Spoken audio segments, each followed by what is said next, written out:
ठीक है, चलिए अब थर्ड टाइप ऑफ ऑक्सीलेशन देख लेते हैं।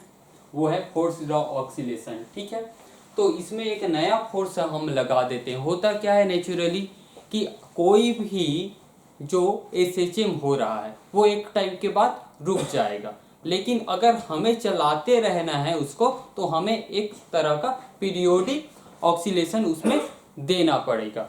ठीक है, तो हम क्या कर देते हैं, एक नया फोर्स लगा देते हैं, F not cos omega D plus omega d t plus five. मैंने बोला ये फोर्स जो लगा रहे हैं वो पीरियोडिक है, टाइम के साथ चेंज हो रहा है, तो इसका जो एंगुलर फ्रीक्वेंसी है वो ओमेगा डी है।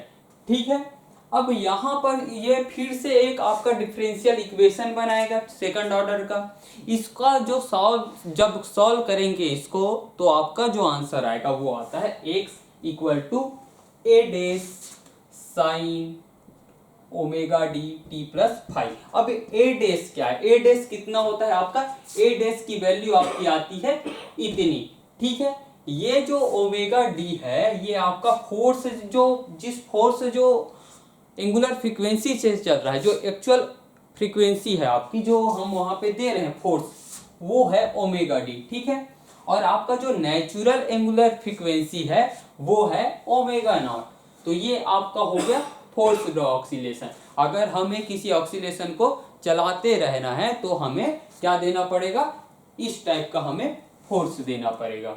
ठीक है, तो ये लिख लीजिए, फिर हम आगे बढ़ेंगे।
ठीक, अब इसमें हम रेजोनेंस कंडीशन देखते हैं। रेजोनेंस कंडीशन क्या है, देखिए जब omega equal to omega naught हो जाएगा, omega d equal to omega naught हो जाएगा, तो ये क्या हो जाएगा, जीरो। अगर ये जीरो हो जाता है तो ये वाला जो वैल्यू है ये कम हो जाएगा, ये पूरा का पूरा वैल्यू, यानी कि ए डेस बढ़ जाएगा। यानी कि जब omega d equal to omega naught होगा तब क्या होगा, ये ओमेगा नॉट को मैं डिनोट कर देता हूं ओमेगा से। ठीक है, ठीक, पहले वाला जो ओमेगा था, ओमेगा बराबर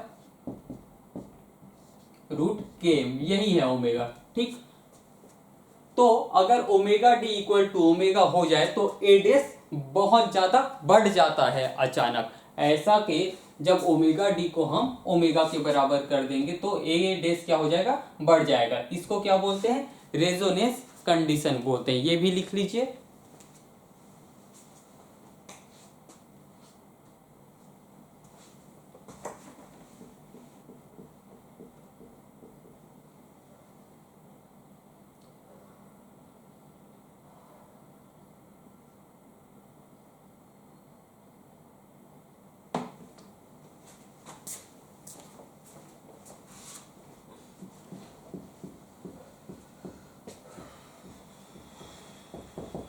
ठीक है, तो अगला टॉपिक हम अगले क्लास में देखेंगे। Okay, thank you.